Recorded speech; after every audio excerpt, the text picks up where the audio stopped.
Go for it, go for it. I'm just saying I'm not finished yet. Search for it, swing for it.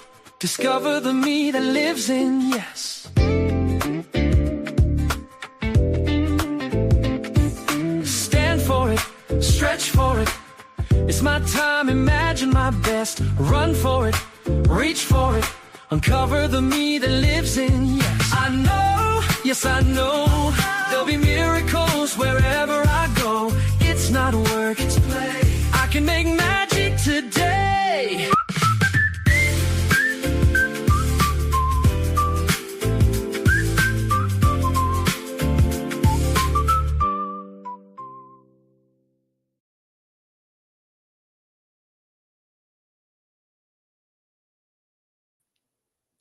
Hi, everyone. Welcome to Senior Nation.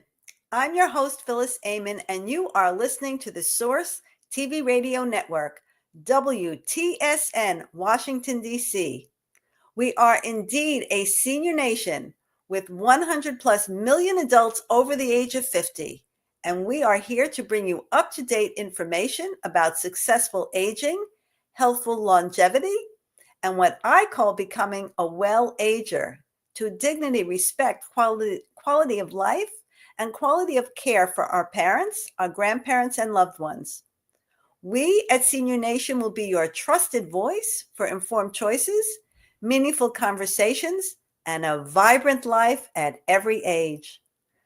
Though the Source TV Radio Network, it's known for its dedication to bringing the highest level of jazz content to the viewing and listening audience, the owners of the network are also dedicated to bringing this important content to this fast-growing demographic, and I'm always very grateful to have the opportunity.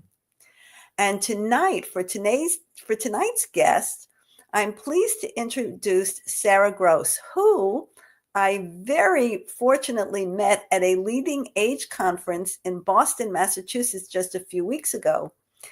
We really hit it off, and she from Boston, now she's back in Berlin, but so I'm so thrilled she's been able to make the time to join us this evening. Sarah is a politically engaged filmmaker, writer, mother of 3 young adults, and her featured documentaries have been broadcast on public television internationally and shown in festivals around the globe. Having grown up in a multiracial family in the U.S., Sarah Gross has deep personal connections to the stories of racism, identity, and belonging, and she has a dual nationality in the United States and Germany. Her featured documentary, Grains of Sand, which is the subject of tonight's show, had a world premiere in March 2025, and it was nominated for many awards. It's a heartwarming story about 2 women who have become friends in their later years, 2 women who are members of her own family. And this relationship is obviously the basis of a bird's eye view of these women and explores the depth and meaning of friendship and relationship. So I'm so thrilled that Sarah could join me this evening. Thank you, Phyllis, for a lovely introduction. I'm absolutely thrilled to be here with you as well. I mean, we really, we met ever so briefly, very serendipitously, right? I sat down and I was thinking, should I move over? And then you said, why don't you move over? And we started talking, and, you know, it's all about being open, I think, right? And it's so much about being open. I mean, I was actually thinking that as you talked about sort of living a good life at any age and being a well-ager. And I thought so much of it is being about being open, you know, and embracing what is instead of sort of worrying about what should have been or what used to be or and what could be, right? And what could have been, and you know, right. All these conditional terms, and actually what is often amazing. Right. Here we are talking together, and I'm thrilled. I mean, it's really super duper. I mean, it was just like I said, a chance meeting, and then we really went from, you know, presentation to presentation together. We met the next day, and we kind of had the same point of view about some of them, and So it was great engaging on a variety of different levels. And Right. so, tell us a little bit about. I did watch the film. It's heartwarming. I would encourage anyone when we get to that part and you tell people how they can access it. I really encourage anybody to watch it. It's moving, and it was like a longitudinal study in a way, right? So talk about that a little bit. Yeah. So the two women who are the protagonists of the film are my mother and my mother-in-law. And so first they became family when my husband and I met and got married, and then they became friends. And their friendship is truly special. And they began going off for trips with their husbands, the four of them, and they're both artists, so they had a lot in common. And they just enjoyed being together, and so that was the basis for their friendship, which just continued to strengthen and grow over the years.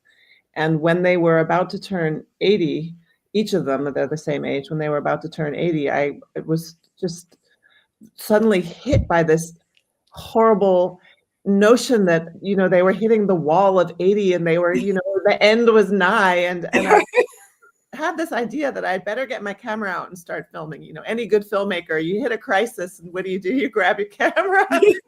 That's what I did and started filming. And of course it wasn't the end of the road. Obviously it was the beginning. Right, Um, right. We filmed for 8 years. Wow, it's really, really, really incredible. How did they respond when you told them that you wanted to film them? And at the time that you started, did you have the end in mind? I know sometimes I have heard that, like when you write a book, you should have the end in mind, or a filmmaker has the end in mind, but it's not always the case because things also evolve. So when you picked up your camera, did you have the end in mind that this would be a film? And how did they respond to that? So that's a great question. I love that question because, well, documentary obviously is like reality, right? So you can't control it. So it takes a lot of luck and it takes a lot of flexibility. You always have to respond to whatever curveballs you get thrown. So the first question is, how did they respond when I asked them? And my poor mother has been dragged through not only this film, but also another film that I made about my own family. And she's actually quite a shy, private person. And here I am like, Mom, I'm getting out the camera again. She's like, oh my God, here we go. But the good thing is that she knows that it means that we spent a lot of time together. And I have to say that conversations with the camera are really quite, they have a different quality because it's an intensity of you put the camera, you sit down and you ask questions you might not necessarily ask just in normal conversation. And so it's really special. And so she values that a lot. So she was happy. She was sort of like, okay, steeling herself for this sort of revealing of her inner truths, but also really excited about it. And Barbara really hadn't experienced that before. And since she and I are close and have a real trust and just a friendship. I mean, who can say that about their mother-in-law, but that's the case. I love her dearly, dearly. So she was excited that somebody would, be interested and spend the time and really want to find out these stories. And when I said to both of them, look, it's an experiment. We don't know where it's going to go. Let's go on this journey. Do you want to go on this journey with me? And they were like, sure, And once we started going on these retreats, because for those, most people won't have seen the film. Every year, the two of them go on an artistic retreat together into a stone farmhouse, and they have just a really nice time, sort of being in nature and working on art together. And they just love that. So every year, it'd be like, okay, we're going to the farmhouse. They'd be like, yeah, and we get the food, get the wine, get the stones for them to work on. And so they were very happy. So obviously I've seen the film. So your mom is, from what I got in the film, your mom is more of a painter and Barbara is more of a sculptor. Well, Barbara does both. So Barbara really has the sort of the familiarity with both those art forms. And my mom, she was up for trying. She was like, sure. And she did. And it was really, really very cool. Yeah. I really enjoyed watching it. And she actually, she works in multimedia also in her paintings. Yes. which I noticed. Right. Yeah. I used to That's paint, right. by the way, Oh, you did? when I Oh, was a you kid. did? You Yeah. okay, multi-talent here, Well, Phyllis. like when I was like about 11 to I forgot what age, my mother took me to get art lessons, and I painted most of it. I don't think I ever did anything original, but I learned various painting techniques, and obviously about different um, mediums and all of that, and colors and brushes and Nice. ways. Actually, like most of it was copying. Like I've copied a Picasso and a Renoir and this and that and the other thing. So you learn different techniques, and Well, so mine's I'm partial see to also with it. I think it really, it's the process of learning to see, you right. know? Yeah, Um, absolutely. And your mom does mostly abstracts from what I yeah, saw she in the used to film. do more figurative earlier in her life, and Oh, now she okay. does more abstract. Yeah. I love them. I thought they were really super duper. I By the do way, too. is she where in the US, do you mind? Where in the She's in US? San Francisco. Oh, uh-huh. Okay. She's in And San so she just is her artwork displayed in a museum any place or in a studio in a anything? Studio. I mean, she's been in shows Oh yeah, throughout her okay. life, but no, it doesn't hang in a museum. Because some of it is I thought was fantastic, to be perfectly Well, honest. I love it, but I mean, getting into a museum, well, anyway, that's a whole nother story. Yeah, I mean, as right. so much of marketing has to do with the market and Right. people's assumptions about how things are going to be. Correct. In terms of And your then, other question, I just wanted to answer your other question oh, because okay. I like what you asked about how, if I knew how the film would end. And the only thing I knew, and this was really just a piece of luck that I was able to make the film the way I did. I knew that I didn't want the film to end with a group of people standing around a fresh grave. I knew you were going to say that when you started, right? That would have just been no. No. And that's fine. Like there are films that are, biographical, whatever, and then you end and that's fine and you see it was a great life or whatever. But this was just not that film for me. I wanted them to be, which they are, two strong women in the middle of their lives. It's a coming of age film. They're coming into their 80s. Go them. And they're the roaring 80s. I mean, they're doing stuff, right? And so that was clear to me. And I was just so lucky that I continued to film for 8 years and I was given the strong, healthy women who just kept on, Hmm. having things to say and getting up and doing their yoga or whatever it is. And so, Yeah, and of course during COVID it was difficult because you right. you all couldn't get together. But um, what I what I think is particularly poignant is especially your mom.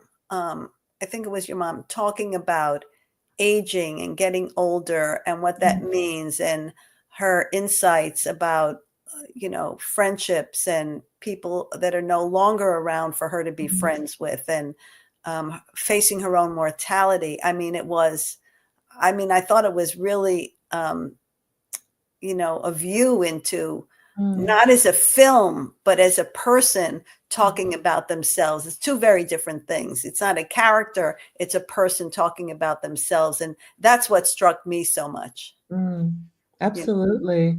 No, I mean, I love documentary filmmaking, and I think it's because you really, if it works, then you come into close contact with somebody. right. In a real way. You As, feel them yeah, as a real in a person. real way. Absolutely. Yeah. Yeah. And I think so, but now it seems, from what I gleaned towards the end of the film, that they're both having some physical challenges, Barbara with her back, and your mom also just with some mobility, and that it will be more difficult, if at all possible, for them to continue these retreats.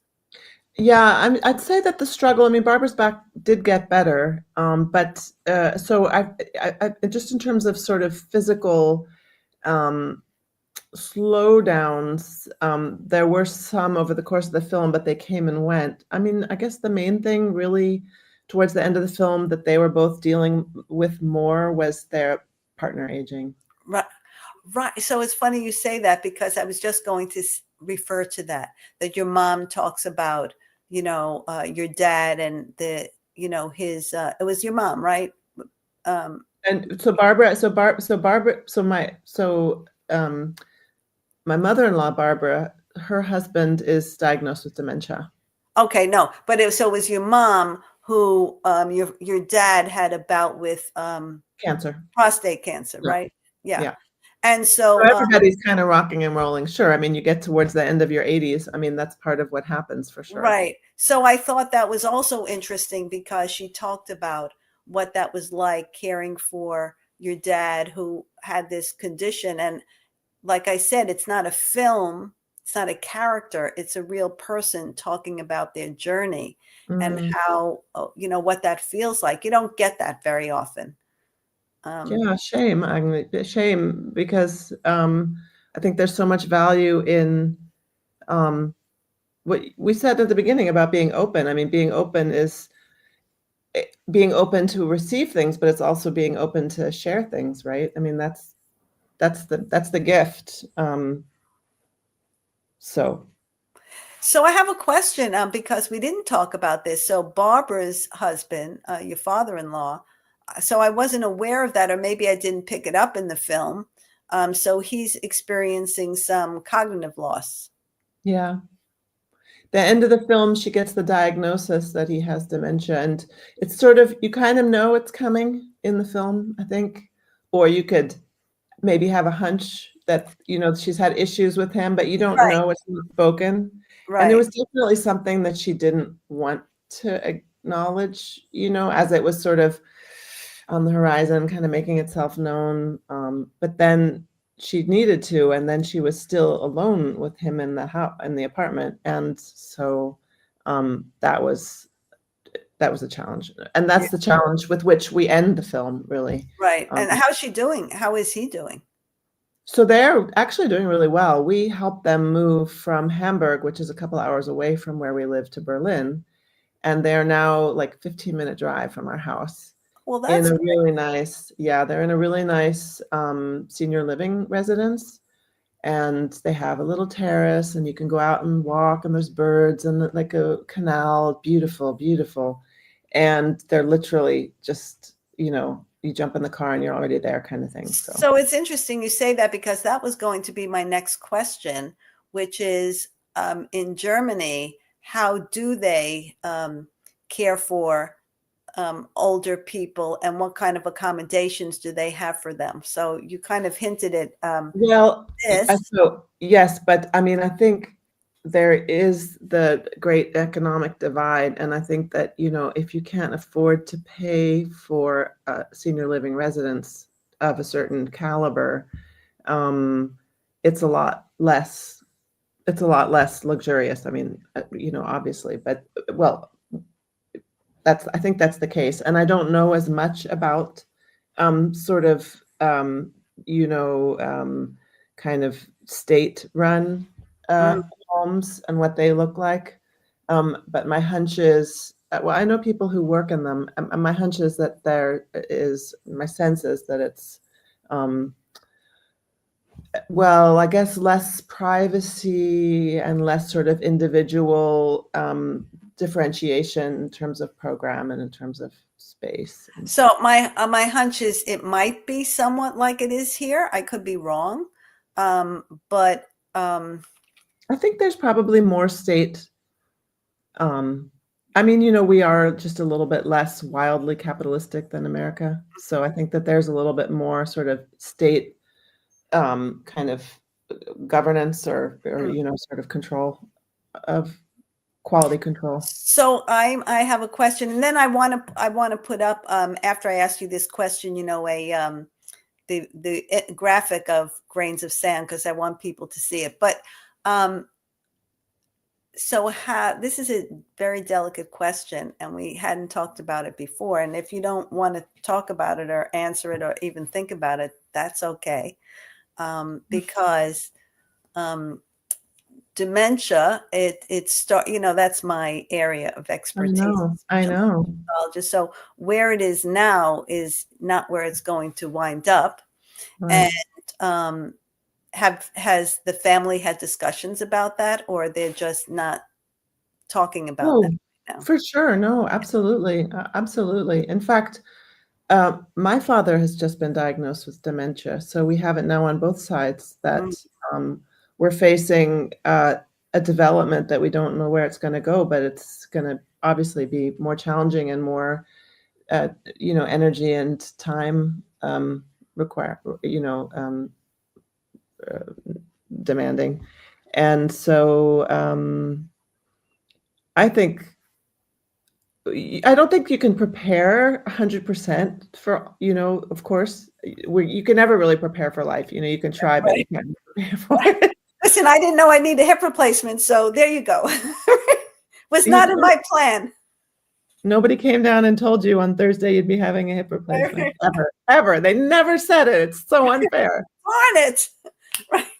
So, and like you were saying, you just think to yourself, well, other people get hip replacements and other people get dementia, but not me and not my dad, and there you are. And so it's happening. And I think the only thing that you can do, being half prepared, which is the best you can be, is to try and process and talk about it. And one of the things that I find really moving, this is getting a little bit away from the film, but it's still the same. It's still the same sort of spirit of being open. And I don't know. My father's still very, very, very, clear in his mind, and he's able to do a lot of things. He's functions well throughout most of the day. But he'll talk about sort of what it feels like to have his memory going, in this gray zone. And I find that so moving to hear him talk about it, because I feel like that's the best thing that can happen, is that we can connect around his experience. And I guess that really ties the bridge back to the film, which is, that's what I wanted, was to build a bridge to Mom and Barbara's experience of turning 80 and growing into their 80s. Right. There's a film, I don't know if you've seen it, Still Alice, which is about this progression. It's based on a true story about I know this. the title. I haven't seen it. Right. But let's bring up the graphic of Grains of Sand, because I want people to see it and talk about how they could access it, if it's possible. I mean, it's such a beautiful graphic. And, it shows, your mom and Barbara sitting in the doorway of this retreat, this farmhouse. And it really kind of captures the essence to me of the feeling of the entire film. Oh, that's nice. Yeah. It's sort of a slow and very poetic, I guess, view onto being an artist and having friends and growing into your older years. The film is currently available for community screenings. And one thing that people can do if they're interested is they can go onto the website, which is grainsofsandthefilm.com, and they can register for the newsletter. And there we send out regular information about what's going on, where we're going to be having screenings. We just did a tour. That was where you and I met. I was sort of just completing the tour in America, and we're going to be coming back in the spring and doing a tour. So if people are interested in having us come and show the film, wherever they may be, certainly they can write and get in touch with us about that. So we're doing personal screenings, or in-person screenings of the film, with Q&A and audience discussion, which I love, because it really gives me a chance to share people's own stories, and sort of people identify with Mom and Barbara and then bring their own stories into the conversation. And I love that.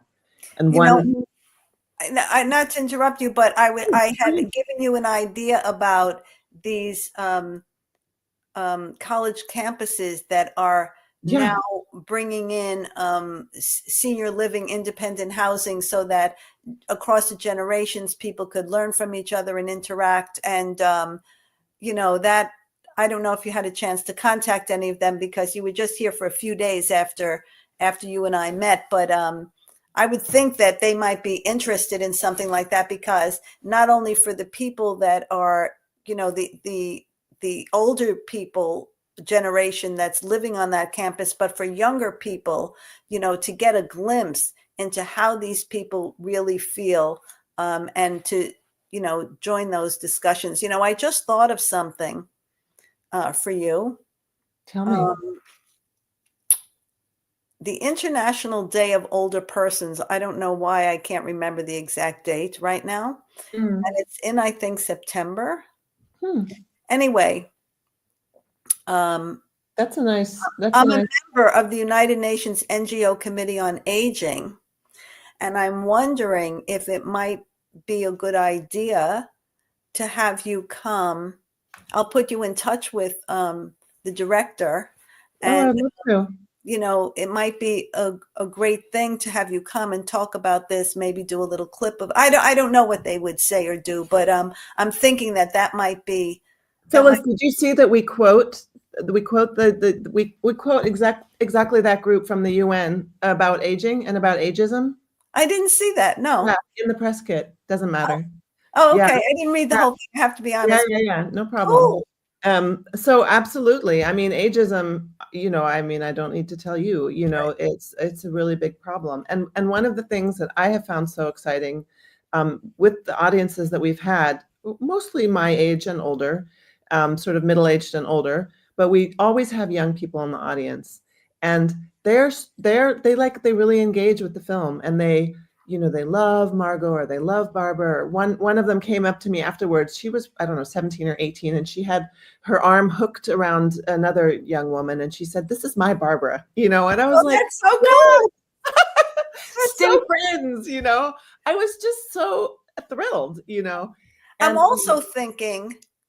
I'm also thinking AARP, but they're very difficult to connect with. But I'm thinking, I know that I've had her on the show, and I've known her for several years. She's the Connecticut State Director of AARP. yeah, I could connect AARP you is, with her, yeah, and wonderful. and I'm thinking, I met somebody. He's going to be on the show down the road. We've had trouble coordinating dates, but he's on the board, I think, of the American Society on Age. No, no, he was going to be at the International Gerontological Conference, which was the next week actually in Boston. Oh, And right. I spoke about that. and he's going to connect me with some people from USC. So, Oh, wow. That's nice. yeah, so that might, I'm thinking as we're talking that these are, I love it. three important places that might be able to either. I had somebody who teaches, he's a doctor who teaches gerontology at the medical school in upstate New York. And he saw the film and he said, oh, he really wants to bring it in for his interns, and how important the sense of interiority of older people and how that can really help the medical profession. And I've heard that here in Germany as well. People say, well, that film, your film will really help medical students or people, medical staff, to embrace the interiority, to sort of understand the subjectivity of what it is to age each person in their own way. It's interesting. I don't remember if it was in my first book or my second book, really, but there was a program out of Princeton, if I remember correctly, and it was in their medical school. And what they had discovered was that, most of the residents who would see people come to the hospital or the emergency room, whatever it was, they really didn't have any insight, especially into older people and what their lives were like. And they asked the standard questions or, made the standard kind of deductions. And so they developed a program where the residents, I think it was the residents, did some work in the community, had to go see these people in their everyday environments, and what a difference it made in their approach, obviously, because they only saw a person in a gown in a bed, that of whatever age, and then it's very rote and mechanical. This is a person age da da da da da with the diagnosis. I mean, I could, that's how it goes. But now it became different, because now they had a very different understanding of what these people's lives were really like. And when They you had make, empathy. yeah, They developed empathy. yeah, and you can't just make rote recommendations with no understanding of how these people, That's what their beautiful. experience is like and how they live. I thought it was a wonderful, wonderful program. That's beautiful. Yeah. I love it. I mean, that absolutely, like, I mean, all those things we need so badly, just more communal sharing, just more sense of our own interpersonal connection. Yeah, All I these agree. all these stories. I agree. So now you're doing something really interesting with the film, Yeah, this and is the fun I part. really want to talk. This is the fun part.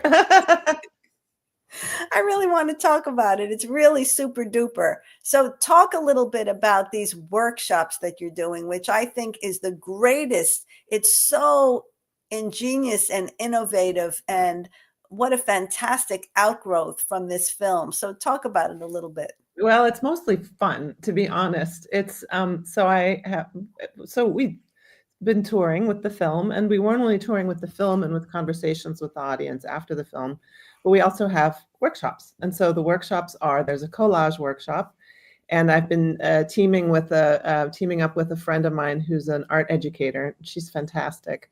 And so together we do a collage workshop, which is sort of um, grounded in the themes of the film. So the people who come to the workshop have seen the film and are still sort of reflecting on the topics of the film and how they resonate in their own lives. And while we talk, we begin to work with the collage materials, which are sort of laid out in the room.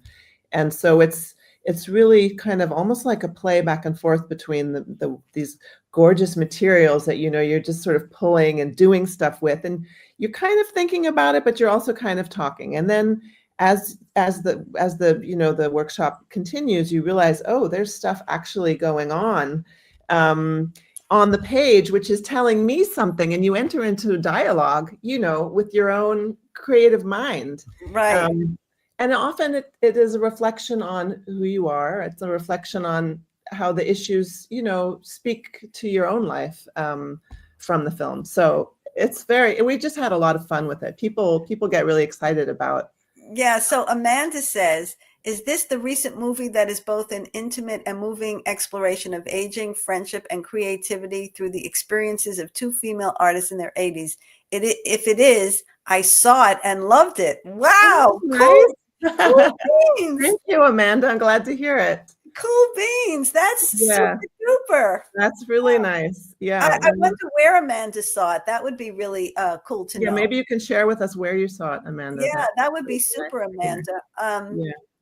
So yeah, So, about so the workshop. So, and the other workshop is a writing workshop, and we work with. It's really about memoirs and memory, and we tell stories and share them with each other and write down the stories. And it's a way, sort of, again, drawing from the film, because the film's not a biographical film. The film really is about atmosphere and experience and Right. interiority, and so we're sort of accessing those feelings and those atmospheres from earlier times in our own lives in the workshop.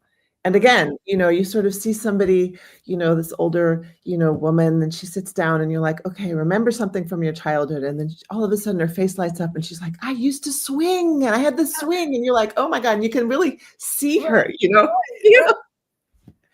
and you learn, you just get a feel for somebody's, like, being, and you forget that they're 80 all of a sudden, and they're just somebody who loved to swing when they were a kid. And that sense of freedom still, goes on echoing in their lives in other ways, or whatever it is. I just thought of something. So when all these people sit in this, where people who've seen the film, maybe they're part of a community, maybe Yeah. they're in an assistant, wherever they are. Yeah. What kinds of, if any, conversations comes out of it while they're creating this artwork with each other, or does it about their own feelings and experiences about the aging experience? Oh my Lord. What doesn't come out of it? I mean, that's the crazy thing. And I have to tell you, going into it, I really did not think that it would be so wide-ranging and so personal. People talk about their relationship to their mother who died of dementia. People talk about their father who lives in a different country. People talk about their close friend and how they are processing the fact that she just passed away. People talk about that, they want to, now in the next years where they still can, they want to break out and, go travel. And people delve into things that are really important to them, and they share them. And every single time I get goosebumps, and I feel so gifted, by that. And people, I mean, people are, you know what? You know what it is? They open up. They actually open up. Right. Yeah. That's what I was thinking. And that, here could be these people, and they may talk a little bit here and there and have social conversation. They may even have some friendships here and there. But this, I would think, opens up an entirely different level. And they then relate to each other in a much deeper way. Is They that do. They do. And, and when we've been in senior living residences, we've been in art galleries, and I would like to do what you were speaking of earlier. And I have some people who are sort of working on it with me, that we really do these multi-generational screenings and, bring in a high school, or, work in a church with the younger and the older generations, or, work with staff. Normally offices actually are a multi-generational space, but right? how much sharing is there? How much do we talk about what's going on personally for us? And forget about talking about aging. I mean, nobody's going to mention the A word. I like that, the A word, right? Yeah, it is, but that's true. It's like the forbidden word, right? It's like certain Sure. words you wouldn't say years ago because that was like a dirty word. Yeah, it is kind of like a dirty word. You don't want Sure. to, And if you talk about your own aging, you right? are admitting that you are in decline, that you are losing power. How sad is that? Well, but here's the thing. That's the issue, that people think aging and they associate it with decline, And when it's it not. doesn't necessarily have to be the case. That is not only a societal point of view, but that's an internal view Right. that's developed based on We, societal point of view. the internal, well, what you said before, I'm becoming one of them. It's this internalization of an objectification, Right. um, and so no, I completely agree with that. And I think that, well, and that's why if younger people and older people can talk about it and share, I mean, everybody's aging. And, actually, Phyllis, I just had another moment in a different screening where a 17-year-old afterwards said to me, yeah, I'm really losing also friends. Margot talks in the film about she's losing friends, and I am too. And I'm like, 17-year-old, yeah, well, I'm going to college and my whole life is changing and I'm losing this whole world of Wow. people. And I was like, oh my God, that's a connection I never would have thought of. Me neither. But what an enriching moment for them to have a connection around something that's so painful, and Right. but really something that's growthful also, But obviously. not only that, the older person who has had many of these transitions in their lives could help, through their experiences, help that younger person understand that process and what else lies ahead for them. So now Leslie says, recently saw your movie. I am just blown away by this. And it touched me about how the subjects grappled with traditional societal expectations of women and issues of aging often ignored or too fearful to address. Absolutely. Mm-hmm. Yeah. Really, I think it's super that there's some people that saw the film. I just think it's I'm so, excited to buy that and surprised and happy. That's yeah, lovely. And I'm thank just you so, for your messages. Yeah, that makes me I'm very so, glad. And I I'm so, hope we can have more. I hope we can have more screenings where we talk and share and connect. yeah, That's yeah, those connections. I'll make some of those connections, but maybe we could bring up the graphic that we have about with the workshops of everybody working together. I'd love people to see how it becomes a real community event, really. Yeah, it really does. Yeah, people sort of get they push up their sleeves and they get in, and that's Susie standing, and she's my companion in crime, and we just have a really good time. You know, getting people to be creative. And, some of these people, I mean, a lot of the people, actually, probably most of the people are not artists and not practicing artists. And they come in saying, well, I can't really, I'm a scientist. I don't do right, art. We're like, it's just collage. Don't worry about it. You just stick some stuff on the paper. It doesn't right, matter. By the end, we're like, whoa, you made that. That's beautiful. And it's not about what you make in the end. Like, it's not about finishing some work of art, but actually, because people are having fun and in dialogue with what's going on the page, you end up with stuff that's actually really cool, and those are people who didn't know that they had an artistic vein in their body. So interestingly enough, in a lot of the buildings that I have worked in, so they have, they have recreation, whatever I don't like that term, but okay, it is what it is. And, they'll have some art, you know, um, section, right? Once a week. Arts and crafts. Yeah, I hate to use that word, but ANC. right. And then they have people painting not by numbers, but filling in these, these pre-designed, flower pots or whatever they are. And I'm thinking, where's the creativity in that? I always look at it and say, where's the creativity? What about, having somebody be able to really create something for themselves that comes from them, right? Because that's just kind of a rote activity. And this is exactly what you're doing. So Kelly says, I saw it and it brought me to tears. I'm almost going to cry here, I swear. Finding it a rare experience that made me reflect on my own relationships with aging family members. That's lovely, Kelly. Yeah, Thank you for sharing that. absolutely. I I think mean, it, we're all going through it. Like, it's like there's nobody who's not aging or dealing with aging around them in their intimate circle. And why don't we ever talk? Like, why are we not talking about it and telling these stories? We all have stories to tell. We all do. absolutely. I said, I'm having this hip replacement surgery next week. I told you about, not wanting to go out with this cane. But it's interesting because tomorrow's Thanksgiving. My son is here from California at my daughter's house. And, I haven't told him anything about, what I'm experiencing. I don't know if she has. I would assume she has, but I don't know. And I thought, it is a little difficult for me. I'm grappling with this issue actually, because my daughter and I weeks ago I said, what should I bring? And should I bring this thing or that thing? And she said, oh yeah, why don't you bring that thing? And I wasn't cooking anything this year because she is, but there was some things that she likes that I knew I could pick up and bring.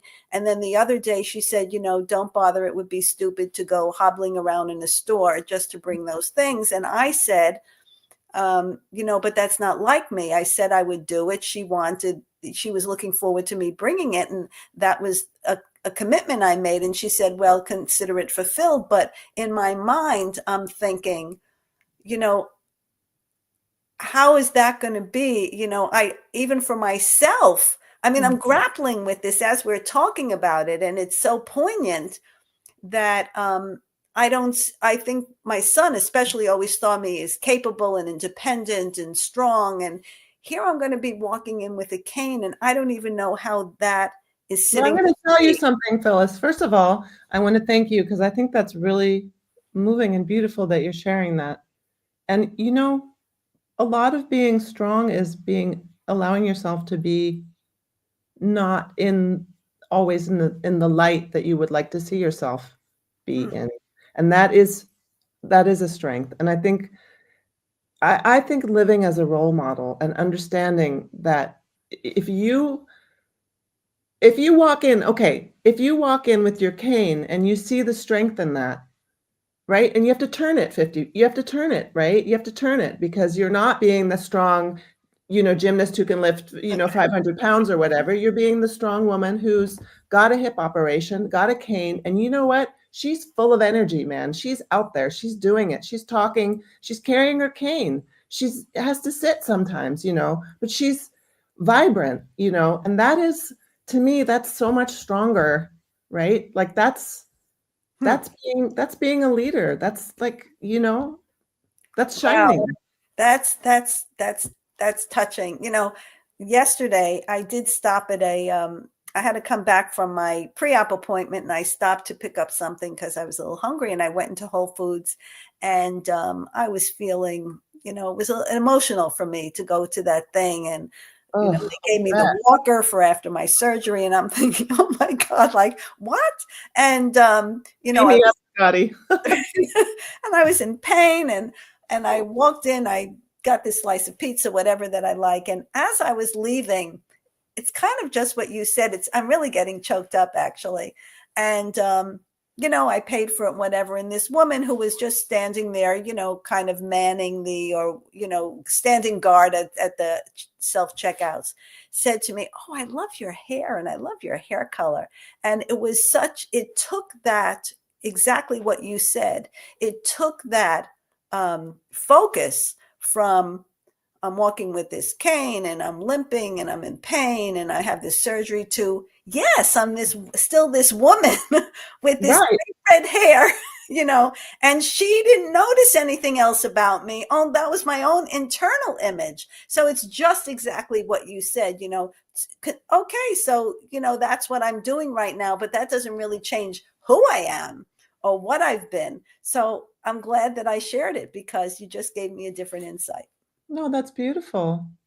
I just find that encouraging, you know, and it's encouraging to share the pain or um, the sort of uncertainty that one feels at that moment. But it's also encouraging to see that, it's not only for yourself, you're also doing it for the people around you. Your daughter and your son will have a different notion about what aging is if you see the strength in what you're doing. Correct. And that's just what we said earlier, that people think of aging as only decline. And by the way, people have hip replacements at the age of 40 for whatever reason they need one. I have written about aging. I did a blog a couple of years ago, and one of them was about aging. And the reality is, though people don't realize it, because aging we associate with older years, that we are all aging from the time that we're born, that our cells are actually aging from minute one, but we don't think about it that way. It's only something that happens to you when you're 60 and 70 and 80, which is entirely untrue. Well, and that's also because we are so youth centric that we allow the narrative to be dominated by, well, not only the whole medical cosmetic industry, that's another conversation, Right. which is very dominated by, but also by youth, right? Narrative of youth. Well, narrative of youth comes from people who haven't even reached maturity yet, sorry, let alone, have a notion about the world.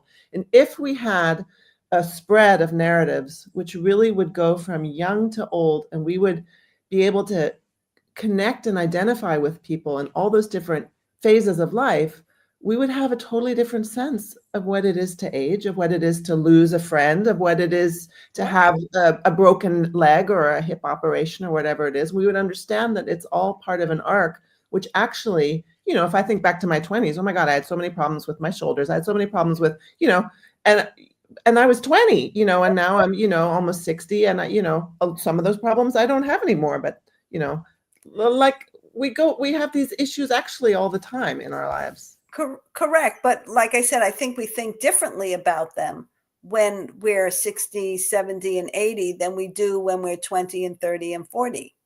Somehow we accept them differently at Right. that age. Yeah, I was just going to say something about that, which was, I just lost my train of thought. Okay, it was around the same conversation that we're just having about. Oh, I know what it was. So I told you I'm working on this film project. I Yeah. actually spoke to somebody about it today.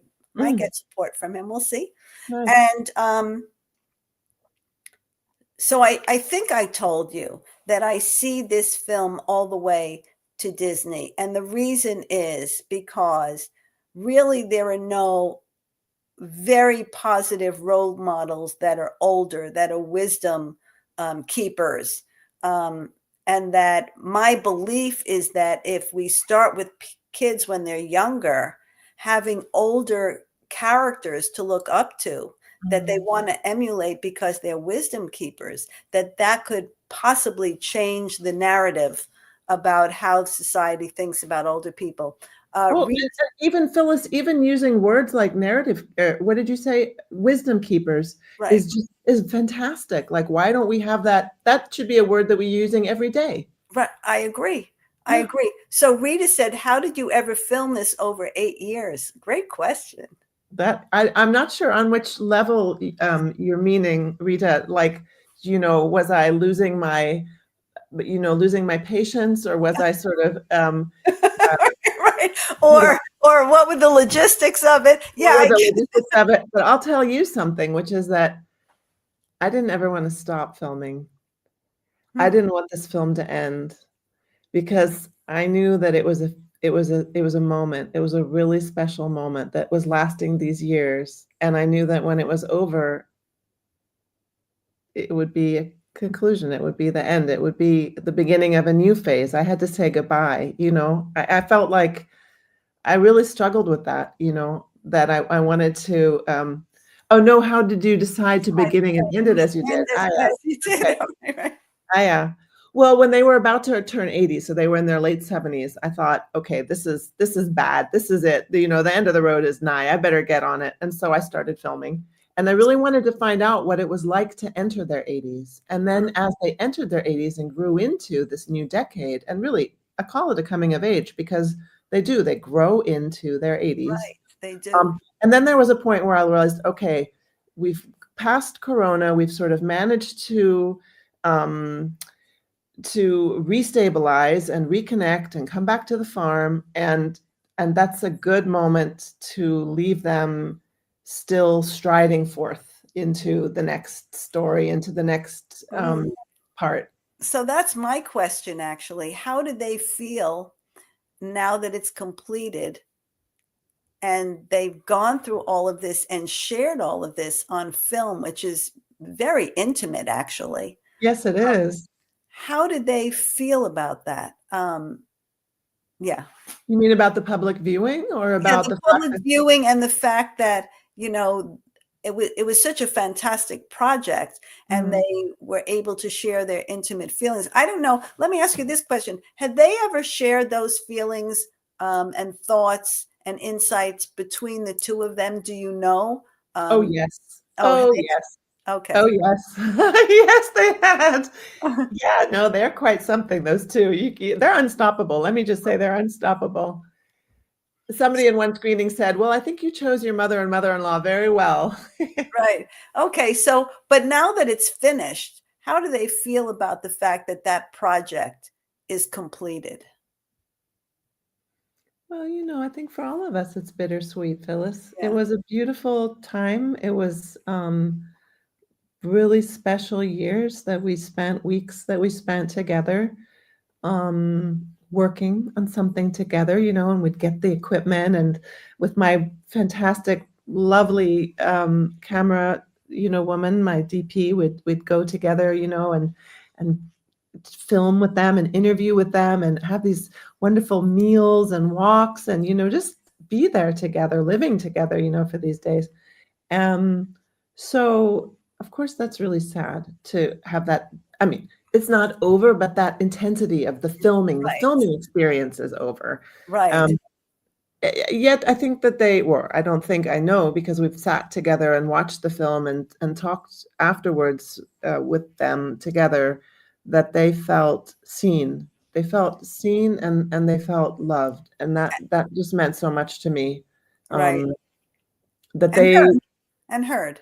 Yeah. heard. Yeah, heard, seen, heard, exactly. I Right. mean, they were like, yeah, okay, I recognize that person up there. I can go with that. So So, that so it was sort of I would say it was sort of something that they have a positive some reflection on the project, looking back. will they go back to that farmhouse again or no? We actually we actually did go back, and in fact, we finished the film, and then we went back and had a public viewing in the barn. Oh, cool. Yeah, we put up a big sheet and had everybody from the film team come, and all of our friends from Berlin, when my parents were here visiting from California, in Berlin. And we went up and we stayed up. And you know who stayed up the latest? My mom and Barbara. They stayed up till after midnight. All the stars came out. We sat in the courtyard and drank wine and talked and just, Cool. it was really fun. So we did go back. But right Yeah. now with my father's dementia and everything else that's going on, they're not planning to come back to Germany. So for now, So I did have one question about the film, and we're coming to the end here, unfortunately. When oh my your God, mom, this has flown by. I know, right? When your mom, and I don't want to give too much of it away, but when your mom destroys the sculpture that she made. Oops, spoiler alert. Oh, yeah. Okay. Well, all right. I shouldn't have said that, right? Fine, it's fine. The film is not a chase, a sort of a chase and a detective story. Yeah, but I thought it was poignant. It was Right. very poignant to me that it was, it was like the end of the film and it was the end of that project. And, I put it together that way. I'm not saying that's what it represented, but that's how I saw it. It was the end of this project, the end of the film, the end of this era, so to speak. And maybe it did represent, I wondered, I was going to ask you, the question was, in her mind, did that represent the fact that, with everything going on with your dad and with Barbara's husband, that maybe this was the end of that era? I think that's a very fair interpretation. I don't think there's one interpretation, but I think, and I know that that's a scene that people struggle with. And I mean, and I mean, I don't think, actually, I was joking. I don't think it's a spoiler alert because I don't think one watches the film sort of with one's eyes, sort of. There's no goal in the film per Right, se. right. But definitely sort of trying to maintain agency, I think, Right. And also, I don't know, to me, it was just very it was kind of metaphoric or, Yeah, representative of, right, the fact that they probably would not be going back to this farmhouse, and this was right. the end of the film, and other things happening in their lives. And I know, there was, Barbara had some physical struggles and your mom has had other struggles. And Yeah. so I just thought it was kind of metaphoric, so I was going to ask you about that. Yeah, no, I would agree with that. Yeah. But gee, I'm so glad you were able to Phyllis, this is so fun. this was terrific. And Now I want to hear more about and now we've talked about my film. I want to talk about your books. okay, so we'll have to set up a conversation, I would love that. so I can Yeah. tell you more about it. But this touching friendship between your mom and your mother-in-law, it's just, it's very touching, very inspiring, the importance of connection and relationship through the course of our lives, and especially into our older years. It can't be underestimated. And I think people lose a sense that people, no matter what their age, they do need connection, friendships. It doesn't have to be, it could be, connections. There's so much that we do by phone, by text, by email, but some kind of connection where you're sharing and, can share some of those feelings and ideas about your life experiences. So I think Absolutely. it's really, Feeling cherished and that somebody is interested and cares. Yeah. yeah, absolutely. So thanks so much. Thank you, Phyllis. I loved it. Loved our talk, and I look forward to our next one. Me too. So before I turn to next week's show, I want to wish everyone in the United States a Thanksgiving holiday that brings them peace and fulfillment, no matter where they are and with whom they are sharing the holiday.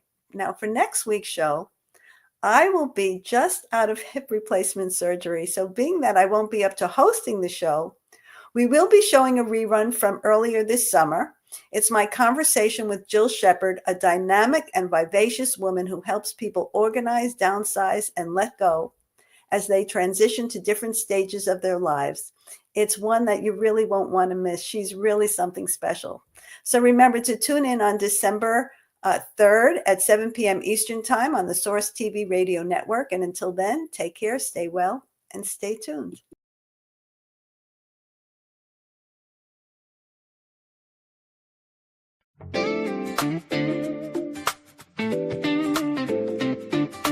Go for it, go for it. I'm just saying I'm not finished yet. Search for it, swing for it. Discover the me that lives in yes. Stand for it, stretch for it. It's my time, imagine my best. Run for it, reach for it.